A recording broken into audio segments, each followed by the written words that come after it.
안녕하세요. 얼마 전 협의 이혼한 30대 여성입니다. 거두절미하고 제가 이렇게 이혼녀가 된 건 바보천치 같은 남편 때문이에요. 물론 원인 제공은 이혼하고 염치 없이 시댁에 눌러앉은 신우와 시어머니 때문이긴 하지만 솔직히 남편이 자기 역할만 잘해줬더라도 저희까지 이혼하는 일은 없었을 것 같거든요. 그러니 다른 시댁 식구들보다 남편이 제일 문제고 제일 꼴보기 싫으네요. 남편과 저는 지인의 소개로 만난 사이입니다. 소개받을 당시 남편은 9급 공무원이었고 저는 은행을 다니고 있었지요. 하지만 이런저런 조건을 다 떠나서 남편의 서글서글하고 다정한 성품이 마음에 들더라고요. 그리고 남편도 남편대로 제가 마음에 들었는지 만날 때마다 고맙게도 무엇을 하면 좋을지 뭘 먹으면 좋을지 그런 것들을 생각해왔어요. 이후로 저희는 누가 먼저 사귀자 그런 이야기는 하지 않았지만 그래도 소개받고 얼마 지나지 않아 자연스럽게 연인 사이로 발전했고 그렇게 1년여간을 만나다 부부의 연을 맺게 되었네요. 다만 한 가지, 지금 돌이켜 생각해보면 마음에 걸렸던 일이 있는데 그건 결혼 이야기가 본격적으로 오가면서 서로 경제 사정을 오픈했을 때였습니다. 솔직히 말해서 홀어머님의 아래로 어린 신우까지 있었기에 남편에게 경제적인 부분에 있어서는 기대치가 크지 않았어요. 이건 여담이지만 남편이 9급 공무원이 된 것도 원래는 작은 중소기업을 4년 정도 다니다가 도저히 이렇게는 못 살겠다 싶었다대요. 여담이지만 입사 당시에는 9시 출근 6시 퇴근이라고 했는데 4년 내내 7시 40분까지 출근해서 8시 이후에 퇴근했답니다. 그래도 버티면 승진하고 한마디로 언젠가 좋은 날이 올 줄 알았는데 어느 날 대뜸 사장 친구 아들이라는 사람이 와서는 한 자리 차지하고 두 자리 차지하고 그러는 꼴을 보고 있으니까 내가 여기서 뭐하는 짓거린가 싶었다나요. 그래서 독하게 마음먹고 회사를 때려치고 공무원 공부를 시작했대요. 그런데 남들이 9급 공무원은 반년 안에 합격을 해야 한다. 1년이면 뭐 눈 감고 떡 먹기다 해서 조금 만만하게 봤었답니다. 하지만 매번 한 문제 차이, 한 점 차이 이런 식으로 고배를 마시느라 자그만치 4년을 날려먹었다는 거예요. 이 얘기를 들었을 땐 솔직히 제가 다 아찔하더군요. 솔직히 포기하지 않은 그 근성이 대단하다 싶으면서도 미련한 건가 싶고 어쨌든 결국엔 합격을 했으니 다행인가 싶기도 하고. 그런데 이런 과정이 있다 보니 당연히 모아둔 돈은 거의 없었지요. 가뜩이나 첫 직장 다닐 때도 홀어머니 생활비 보태드리랴 어쩌랴 해서 얼마 모으지도 못했는데 그 돈을 수험생활에 다 써버렸다니까요.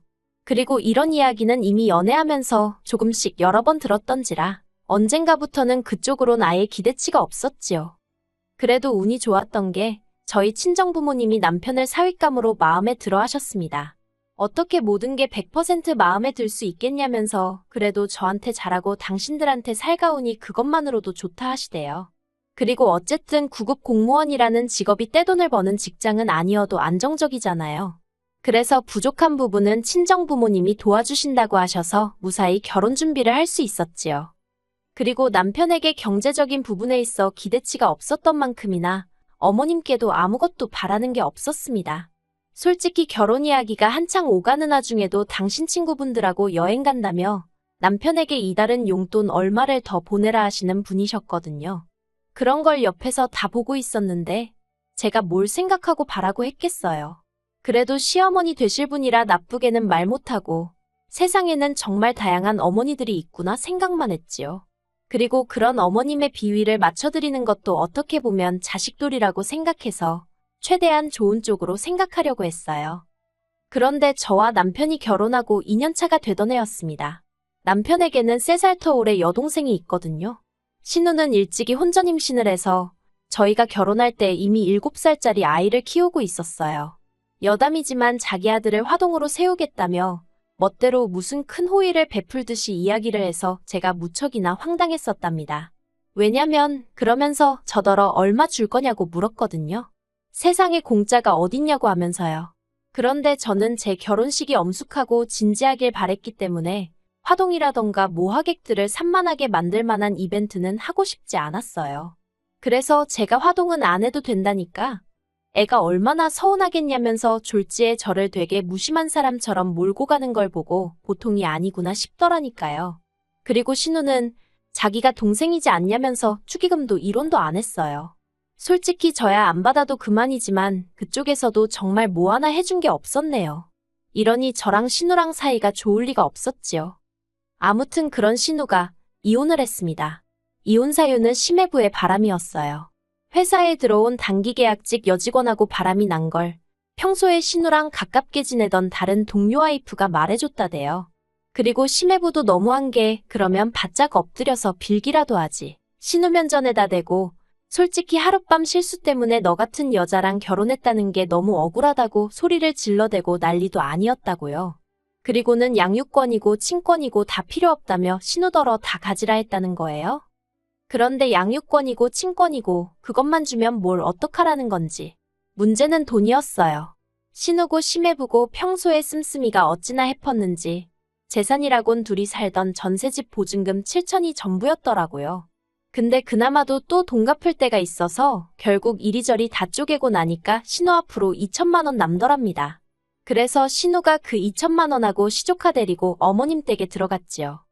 솔직히 신우가 어머님 딸인데 어머님 댁에서 들어가 사는 걸 보고 누가 이러쿵저러쿵 말을 했겠어요. 저 또한 그거에 대해서 불만은 전혀 없었고요. 하지만 제가 이해할 수 없었던 건 그런 상황에서도 신우는 일할 생각을 안 하더라는 거예요. 겨우 2천만 원 들고 이혼한 상황에서 그 돈만 조금씩 까먹어가면서 버티려고 드는 모양새가 딱하다 못해 어이가 없었네요. 그리고 상황이 그렇다 보니 원래도 가족 모임이 있으면 저희 부부가 대부분 부담하기는 했지만 그 빈도수가 더 잦아졌다고 해야 할까요?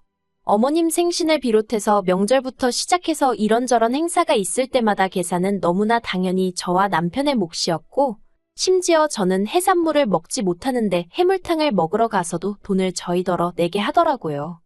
그리고 그뿐만이 아니었습니다. 어머님께서는 걸핏하면 저희더러 하나뿐인 시조카 섭섭하게 하지 마라. 서운케 하지 말라면서 이것도 해줘라 저것도 해줘라. 한마디로 저희가 마치 시조카 양부모 역할이라도 해주길 바라시는 눈치였습니다. 하지만 저희는 저희대로 자녀 계획을 세우고 있었기에 그렇게 무턱대고 시조카한테 돈을 들이부을 상황이 아니었거든요. 특히나 어머님께서 매달 용돈이니 생활비니에서 못해도 70만 원씩 받아가고 계셨는데 시조카한테도 용돈을 주라는 둥 학원을 보내야 한다는 둥 어머님 말씀을 따른다 치면 한 달에 시조카 앞으로 좋기 50만 원은 들어가게 생긴 거예요. 저도 언젠가 한번 마음먹고 계산해봤다가 뒤로 넘어가는 줄 알았습니다. 결국 신우 뒷바라지라고 해야 하나 그 짓거리를 1년이나 하고 나서야 도저히 못 참겠다 싶어서 제가 남편에게 얘기 좀 하자고 했어요. 그리고는 제가 엑셀로 정리한 저희 재정상태 분석표라고 해야 할지 은행에서 항상 하는 일이랑 비슷해서 해놓고 나니까 무슨 보고서처럼 됐더라고요. 아무튼 그걸 만들어서 남편 앞에 들이밀었습니다. 그러자 남편이 흘끗 보더니 그래서 하고 싶은 말이 뭔데? 그러는 거예요. 일단 1차로 남편의 그런 시큰둥한 반응에 마음이 상했지만 그래도 어쨌든 유쾌한 대화 주제는 아니었으니 최대한 차분한 목소리로 남편에게 상황을 설명했어요. 우리도 조만간 아이를 가져야 하는데 이런 식으로 계속해서 어머님과 신우를 챙길 수는 없다. 이제 좀 줄일 건 줄여야 하지 않겠냐고요. 그런데 그 이야기가 끝나기가 무섭게 남편 얼굴색이 울그락불그락 하더니 그래서 뭐 어쩌자는 거냐고 소리를 지르면서 하고 싶은 말이 있으면 똑바로 해 그러대요. 솔직히 갑자기 왜 화를 내나 싶어서 어이가 없더라고요. 그리고 제가 뭘 잘못했다고 그런 남편 눈치를 보나 싶었지요. 그래서 저도 목소리를 높이고 이제 돈 못 준다. 사지욕심 멀쩡한 사람들이 일도 안 하고 놀고 먹으려 드는데 그걸 왜 우리가 돈을 대줘야 하냐. 이제 그렇게 못 산다. 저도 남편이 한 것처럼 똑같이 소리를 질렀어요. 그랬더니 남편이 갑자기 제가 어머님더러 어머님이라 안 하고 사람이라고 했다며 그걸 꼬투리 잡아서는 너는 며느리가 돼서 며느리 도리를 모른다. 마음가짐이 어떻다 저떻다. 아주 한 건 잡은 것 마냥 신이 났더군요. 그리고 남편이 그렇게 버럭한 이유를 알게 되는 데는 오랜 시간이 걸리지 않았습니다. 도대체 무슨 일이라도 있었나 싶어서 남편이 씻으러 들어간 사이에 남편 핸드폰을 몰래 훔쳐봤거든요. 그랬더니 신우가 장문의 문자를 보내놨는데 한다는 말이 어머님이랑 코딱지만한 집에서 살려니까 너무 힘들다면서 1억을 해달라고 보냈더라고요. 그리고 거절할 줄 모르는 남편은 어떻게든 저 몰래 그 1억을 해주려고 했던 모양이에요. 1, 2금융권은 물론이고 대부업체까지 안 알아본 데가 없었으니까요. 참고로 집안에서 경제권은 제가 쥐고 있습니다. 결혼할 때 제가 집을 해온 대신 자연스럽게 경제권도 저한테 넘어왔어요. 하지만 제가 핸드폰을 몰래 받기도 했고 남편이 저에게 따로 신우가 부탁한 일에 대해서는 가타부타 말이 없었기 때문에 아는 척을 하기가 그렇더군요. 그래서 저도 굳이 입 밖으로 꺼내진 않았습니다. 마음 한구석에선 남편이 저랑 상의를 해주길 바라면서도 동시에 상의를 한다고 들면 그건 그거대로 일이다 싶고 저도 제 마음을 알 수가 없었어요. 그리고 그렇게 며칠의 시간이 지났습니다. 남편이 할이야기가 있다며 저더러 거실로 나와보라고 하더군요. 뭔데 그러냐고 자리에 앉으니 남편이 무슨 서류 몇 장을 꺼냈습니다. 눈에 익숙한 서류들, 바로 아파트 담보대출 서류였어요. 황당해서 아니 집에서 이 서류들을 보게 될 줄은 몰랐네. 이걸 어디서 구해왔어? 이거 왜? 하고 물었습니다. 그랬더니 한다는 말이 아파트 담보대출 좀 받아줘 그러는 거예요. 그제서야 얼마 전 받던 신우의 문자가 생각이 났습니다. 순식간에 화가 솟구쳤지만 일단 아는 체는 하지 않고 갑자기 웬 대출을 받자는 거냐고 얼마나 필요해서 그러는데? 하고 물었어요. 그랬더니 1억 정도 필요하다면서 자기가 아는 형 돈을 빌려서 주식을 했다나요. 아주 자기 여동생한테 돈을 갖다 바치려고 별 거짓말을 다 한다 싶어서 기도 안 차대요. 제가 누구한테 빌린 거냐.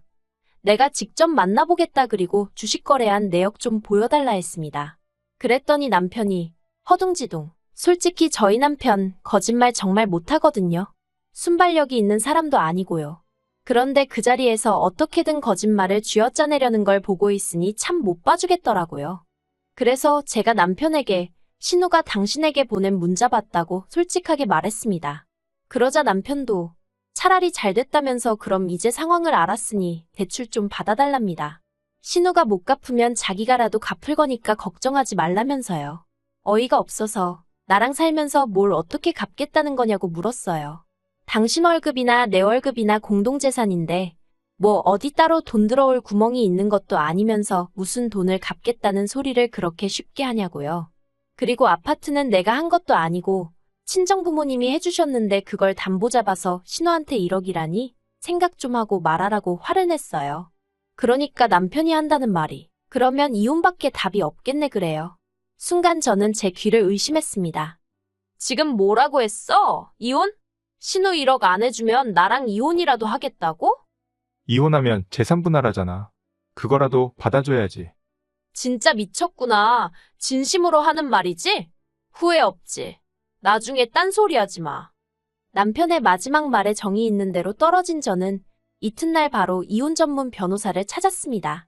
그리고 변호사 앞에서 저도 모르게 울고 웃고 정말 미친 X가 따로 없었어요.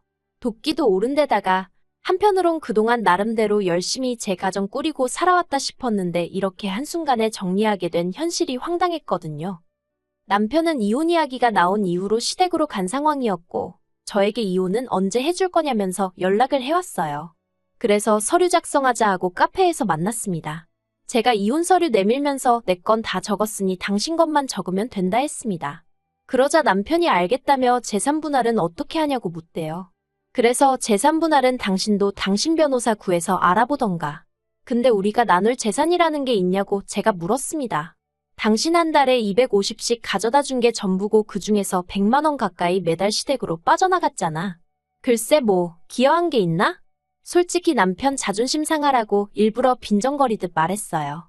그리고 제 말투에 역시나 남편이 발끈해서는 그게 무슨 상관이냐며 어쨌든 부부가 같이 관리했으면 다 공동재산이라나요. 그리고는 집은 왜 빼먹냐길래 그건 증여야. 우리 부모님이 사랑하는 당신 딸 사주신 선물 같은 거라고. 당신은 나랑 결혼했단 이유 하나로 잠깐 빌렸을 수 있었던 거고. 그러자 남편 얼굴이 사색이 되어서는 그러면 자기 이혼 안 하겠답니다. 어이가 없어서 이혼이 당신이 하고 싶으면 하고 안 하고 싶으면 안 하고 그러는 건 줄 아냐고. 나는 이미 마음 굳혔다 했어요. 그리고는 지금 내가 준 이혼 서류 마저 작성해서 등기로 보내든가 아니면 잠자코 기다려. 내가 변호사 사서 소송 걸게.